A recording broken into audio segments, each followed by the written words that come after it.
My 15-year-old sister is pregnant. Our family doesn't know what to do. My name is Jake Thompson.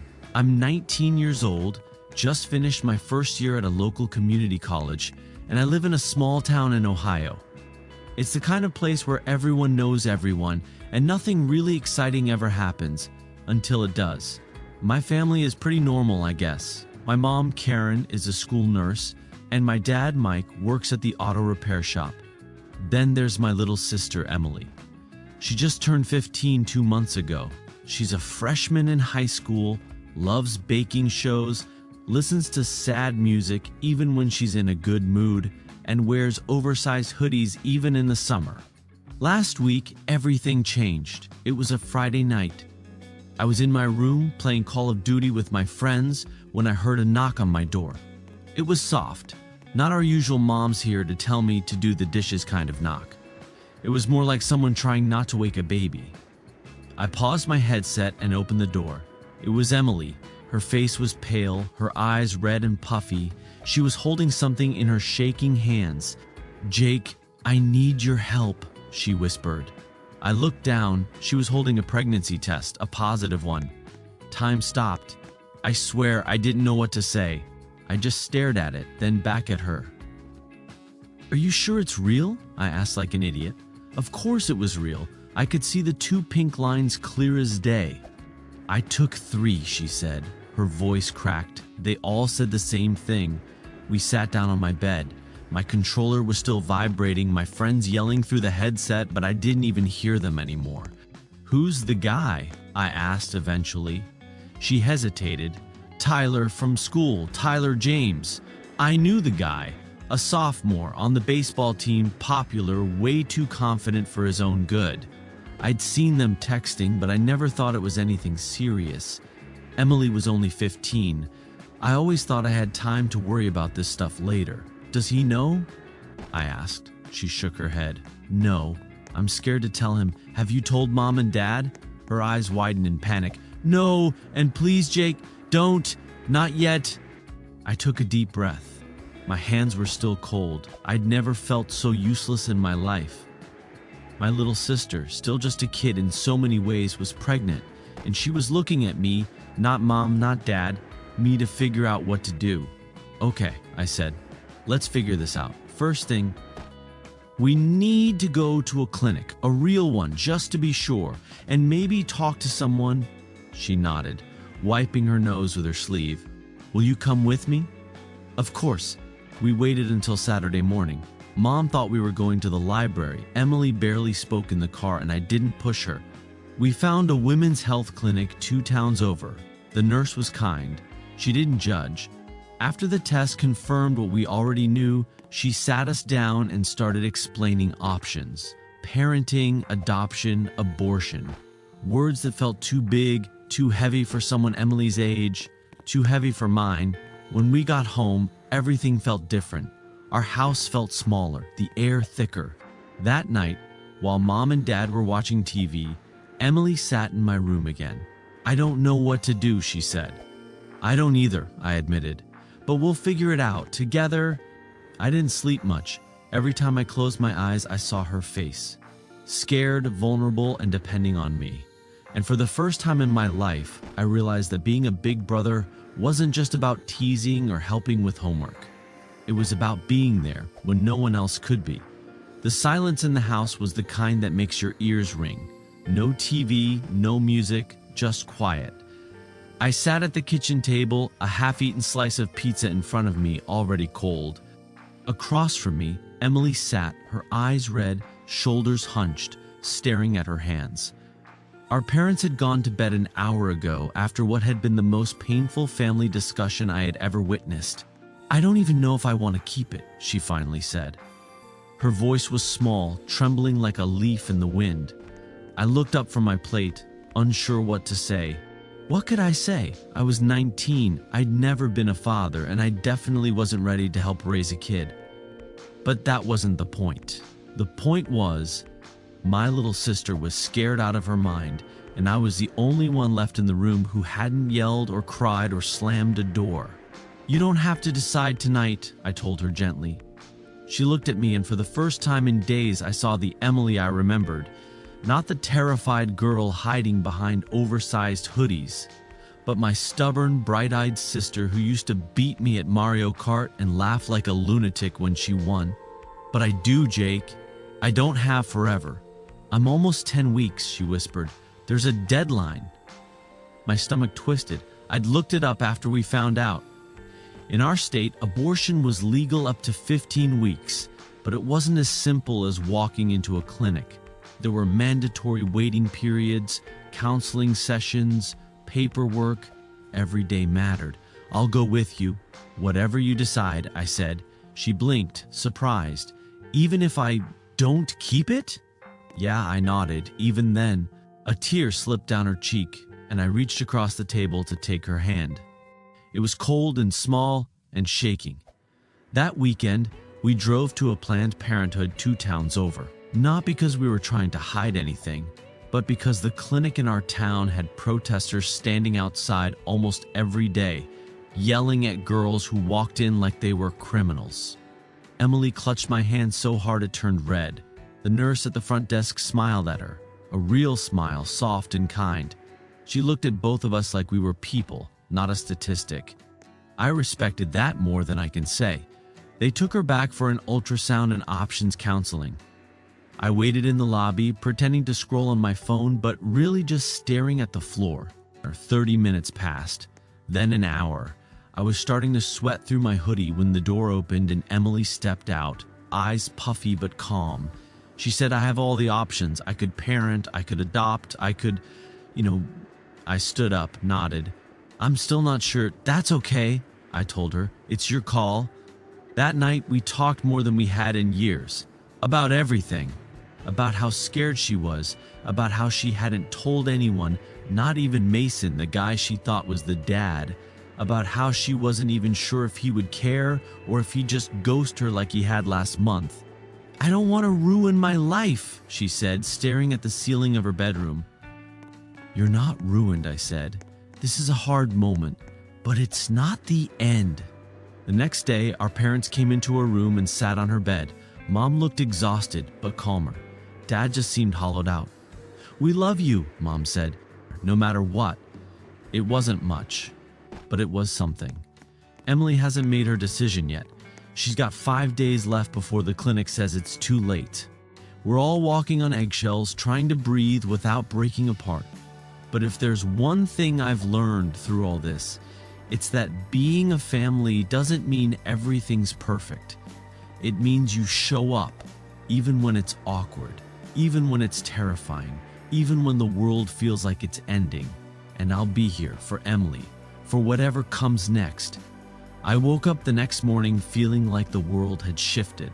I lay in bed, staring at the ceiling fan spinning above me, thinking about how everything in our family was different now. My little sister Emily was pregnant, and nothing would ever be the same again. I heard movement downstairs and smelled bacon. For a moment, I hoped maybe it was all a dream.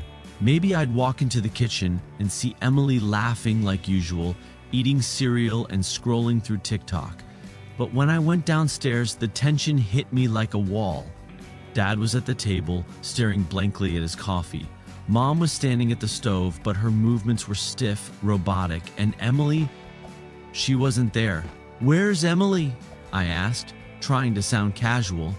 "In her room," Mom said without turning around. She didn't want to come down. No one spoke for a while. The sound of sizzling bacon was the only thing filling the silence. Then Dad finally said, "We need to schedule a doctor's appointment." Mom nodded slowly. "I'll handle it." "What about school?" I asked. "She's not going today," Mom replied. It felt like the world had hit pause. No one knew what to say or do, and the silence was starting to crush me. I picked at my toast and tried not to think about the night before, about Emily crying on the couch, about the shock on our parents' faces, about the way my heart had dropped when I saw the test in her hand. Eventually, I stood up. "I'm gonna go check on her."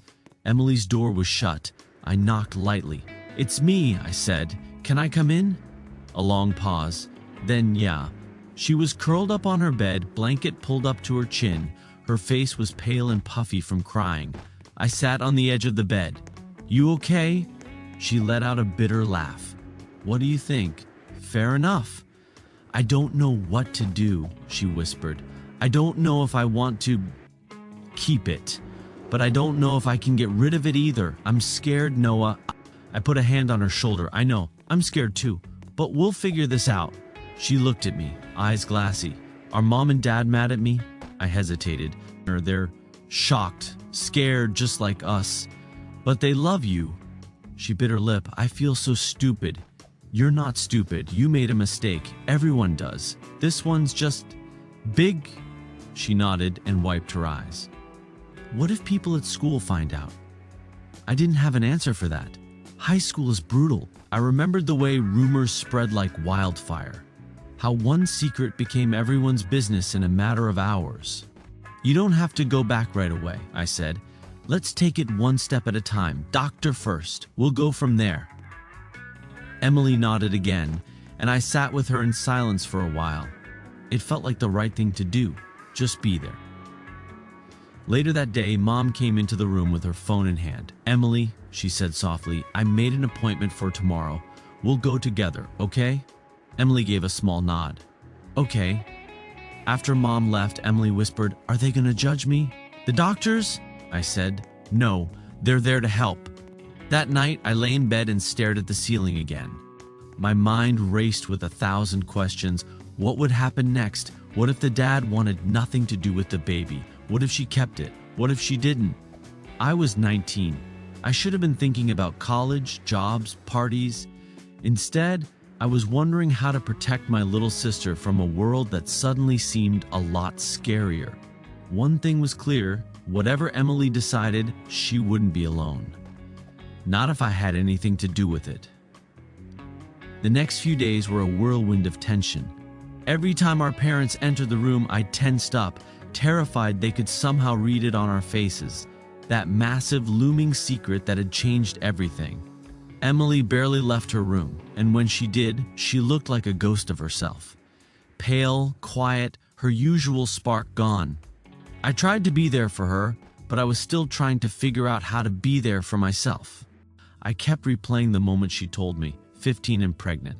It still didn't seem real. On Wednesday night, Mom called a family dinner. No one had the energy to argue. We sat around the table in silence, the clinking of silverware the only sound. Then, out of nowhere, Mom said, "Emily, are you feeling okay? You've been looking pale. Are you eating?" Emily froze. I could see her knuckles go white around the fork in her hand. "I'm fine," she muttered, but Mom wasn't convinced. "You haven't been yourself lately. If something's going on, you can tell us," Dad chimed in. "Yeah, Em. You know you can talk to us, right?" I tried to meet Emily's eyes across the table, tried to warn her to say something light, but I knew it was too late. Her lower lip was trembling. "I'm pregnant," she said quietly. So quiet, I almost thought I imagined it. Silence fell like a bomb. Mom's hand dropped her glass, and it shattered on the floor. Dad just stared. No one moved. No one spoke. "What?" Mom finally whispered, her voice cracking. "I'm pregnant," Emily repeated, louder this time, her voice shaking but firm. "I'm almost 8 weeks." Dad's chair scraped back. He stood up and paced the room, running his hands through his hair. No, this can't be happening. You're 15, Emily, 15. "I know," she whispered. Mom was crying now. "How could this happen? Who is the father?" Emily hesitated. "His name's Jake. He's 16. He goes to my school." Dad looked like he might explode. "Is he still around? Is he trying to talk to you? Did he do this on purpose?" "It wasn't like that," Emily snapped, suddenly defensive. It just happened. We weren't careful. I was stupid, I know." "No," Mom said, her voice trembling. "You're not stupid. You're scared. But this is serious." The room was thick with emotions, anger, fear, grief, confusion. I couldn't take it anymore. "Everyone just stop," I said, louder than I meant to. "Yelling isn't going to fix this. She needs us. Not a war." They looked at me like I'd grown a second head, but they stopped. "She's 15, I went on. She made a mistake. But she's not alone, and right now she doesn't need lectures, she needs a plan. It was the first time anyone took a breath. We'll figure this out, Mom said quietly, wiping her eyes. We're a family. We'll get through it together. But I could see it in Dad's eyes. He wasn't there yet. He stood silently for a long moment before grabbing his keys and walking out the door. Emily started crying quietly at first, then shaking with sobs. I moved to her side and held her. Mom did too. The three of us just sat there like that, the broken pieces of our family scattered around us. It wasn't the end of the world, but it was the end of the world as we knew it. The silence in the living room was suffocating. Mom sat curled up in the armchair, a blanket wrapped around her shoulders even though it wasn't cold. Dad paced back and forth, his fingers pressed to his temple. I leaned against the kitchen counter, arms crossed, watching Lily as she sat on the couch, her eyes fixed on the floor. It had been 2 days since she told us. 2 days of awkward conversations, emotional breakdowns, and more questions than answers. I think, Mom started, her voice barely above a whisper, we need to see a doctor. First thing tomorrow. Lily nodded slowly. I know. She hadn't cried since that night, but the blankness in her eyes was almost worse. Dad finally stopped pacing. Have you talked to the boy? Lily looked up at him, startled. No, I blocked his number. Good, Dad muttered. He's a coward for leaving you alone in this. Dad, I said gently, he's 16, a kid, just like her. That doesn't make it right, he snapped. No, but we need to focus on Lily right now, Mom said firmly, not him. That night, I stayed up in my room, replaying everything. I'd always thought Lily was this innocent, stubborn little girl who still needed help with her math homework. Now she was carrying a baby. A child about to have a child. I didn't sleep much. The next morning, we drove to the OBGYN's office. Lily sat in the passenger seat, her hands shaking in her lap. I sat behind her, occasionally leaning forward to whisper, "It's okay, we're with you." She didn't respond, but I saw her lips twitch slightly, the closest thing to a smile in days. In the waiting room, a woman stared at us, at Lily, with clear judgment in her eyes. Lily noticed too. Her cheeks flushed and she pulled her hoodie tighter around her body. People suck, I muttered loud enough for the woman to hear. She looked away. The doctor, Dr. Rayner, was kind, middle-aged, soft-spoken, and professional. She asked Lily about her health, her last period, if she'd taken a pregnancy test. Then she did an ultrasound. We all stared at the little flickering heartbeat on the screen. About 6 weeks along, Dr. Rayner said gently. Still early. You have time to think through your options. Options? Lily whispered. Dr. Rayner nodded. You can continue the pregnancy and parent the child, or place the baby for adoption. There's also the choice to terminate, though you'll need parental consent in this state. My parents exchanged glances. I couldn't read their expressions. I don't know what I want, Lily said. You don't have to decide today, the doctor reassured her. But the sooner you think about it, the better. Back home, the mood was somber. Dad retreated into the garage, where he tinkered with his tools. Mom made tea she didn't drink. Lily sat on the back porch, wrapped in a blanket, staring at the trees. I joined her after a while, sitting quietly beside her. The sun was setting, casting long shadows on the lawn. Do you hate me? She asked suddenly. I looked at her, shocked. What? Of course not. You should. I messed everything up. No, I said. You didn't mess up. You made a mistake. A big one, sure. But we're gonna deal with it. Together. She was silent for a while. Then, I don't want to be a mom. I'm not ready. I nodded slowly. You don't have to be. You have choices, but what if I regret it? You might, or you might not. But you'll regret not making the choice for yourself. She leaned her head on my shoulder. I'm scared. I know, I said. Me too. Later that night, our family sat around the table. For once, it wasn't about yelling or crying, just talking. I'm not here to force anything on you, Dad said. But I want you to know, whatever decision you make, we'll support you. Lily swallowed hard. Even if I Don't keep it? Mom reached across the table, took her hand. Even then, especially then, and for the first time in days, Lily cried. I was sitting in the kitchen, staring into a cold cup of coffee. It had been a few days since the big conversation with my parents, but the silence around the house was heavy, like everyone was afraid to say too much. Mom stayed quiet, Dad tried to act strong, and Jenny, she just disappeared into herself. I wasn't used to seeing my sister like this, always so lively, phone in hand, music blasting, cracking sarcastic jokes. Now she moved quietly, avoided eye contact, and barely left her room. Damn, she's only 15, I thought, and something twisted inside me. I wasn't a parent, but I was her brother. I should do something. That evening, I knocked on her door. No answer, but I pushed it open gently. Jen? She was lying on her bed, wrapped in a blanket, no makeup, pale, eyes red-rimmed. I'm sorry, she whispered. For what? For dragging all of you into this, for being stupid.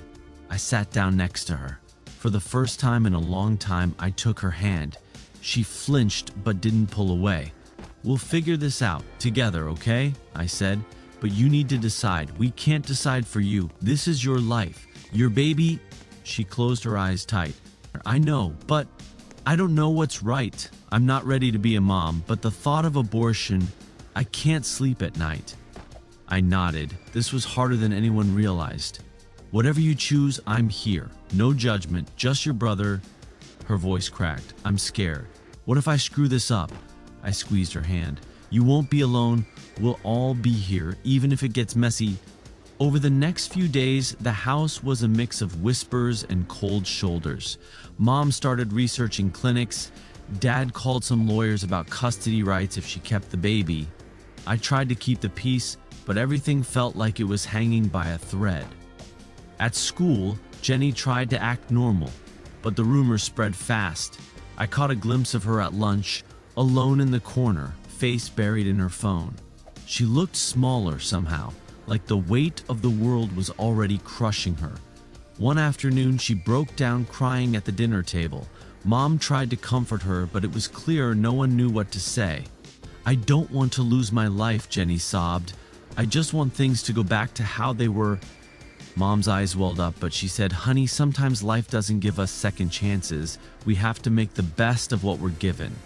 Dad was silent, probably thinking about bills, the future, everything that was about to change. I felt torn between wanting to scream and wanting to protect them all from the truth that none of us were ready for this. Not Jenny, not Mom and Dad, and definitely not me. One night, I found Jenny scrolling through social media, looking at other girls who'd been teenage moms. Some seemed happy, some overwhelmed, all fighting battles we couldn't see. I don't want to be judged, she said, voice barely a whisper. You won't be, I promised. Not by me. But deep down, I wasn't sure if I could keep that promise. This wasn't just about family anymore. This was about lives changing forever, and we were all fumbling in the dark. And just when I thought it couldn't get any heavier, Jenny dropped a bombshell. I think I'm going to keep it. The words hit me like a punch to the gut. My mind raced, the future, the drama, the chaos, all crashing in like a wave. But before I could even process it, my phone buzzed. It was a message from Mom, we need to talk, urgent. And that's when I knew the real storm was just beginning. When Mom texted, we need to talk, urgent, I already knew what that meant. Nothing good ever came from those words in our family. I took a deep breath, tried to steady my nerves, and headed over to their house. The moment I walked in, the air was thick with tension. Dad sat at the kitchen table, arms crossed, jaw tight. Mom looked like she hadn't slept in days. Dark circles, messy hair, the kind of weariness that gets under your skin. Jenny was nowhere to be seen. I'm glad you came, Mom started, voice shaking slightly. We need to make some decisions. I nodded, bracing myself. What kind of decisions? Dad finally spoke up, voice low and deliberate. Jenny's decided to keep the baby. We have to start planning. Finances, school, living arrangements. I felt like the floor dropped out beneath me. I wanted to argue, scream, do anything but sit there quietly. But she's 15, I said. She's still a kid. How can we expect her to handle this? Mom looked at me, eyes hardening. We're all adults here, Alex. It's happening. Pretending otherwise won't help. I clenched my fists. That old familiar feeling bubbled up. The helplessness, the frustration, the anger that always simmered just below the surface. And what about me? I demanded. What's my role in this? I'm her brother. I want to support her, but I don't even know where to start. Mom sighed and rubbed her temples. We need to pull together as a family.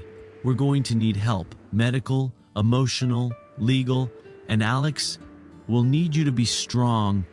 I swallowed hard. Strong? I'm panicking every day. How am I supposed to be the rock? Dad cut in, voice sharper now. This isn't just about you, Alex. Jenny's choices affect all of us. We have to be united. I looked at Dad, his stoic expression, and felt a stab of resentment. Was he really thinking about Jenny? Or just how this mess reflected on him? Just then, the front door opened. Jenny stepped in, eyes red but fierce. I heard everything, she said, and I want to say, I'm sorry. To all of you. Her voice cracked, and I saw a mix of defiance and fear in her eyes. I'm scared, but I want to do this. I want my baby. I don't care what anyone says. The room went silent. Mom blinked back tears, then nodded. Then we support you. But I felt a knot in my stomach. Support? Was this really support or surrender? Later that night, after everyone went to bed, I sat alone, scrolling through texts from my friends. Most had no clue how to respond. You got this. Stay strong. Call me if you need. Words that felt hollow. I realized no one could fix this for me. No one could tell me how to be a brother in this chaos. The next morning, I found Jenny in the kitchen, quietly eating cereal. I sat across from her. Look, I want to be there for you, I said carefully. But you've got to promise me one thing. You'll never keep this a secret. No lies, no hiding. She looked at me, serious. I promise. We both knew that promise might break 100 times before this was over. The weeks that followed were a blur of doctor appointments, whispered conversations, and endless questions. How do we tell school? What about health insurance? What about life? Mom threw herself into researching everything.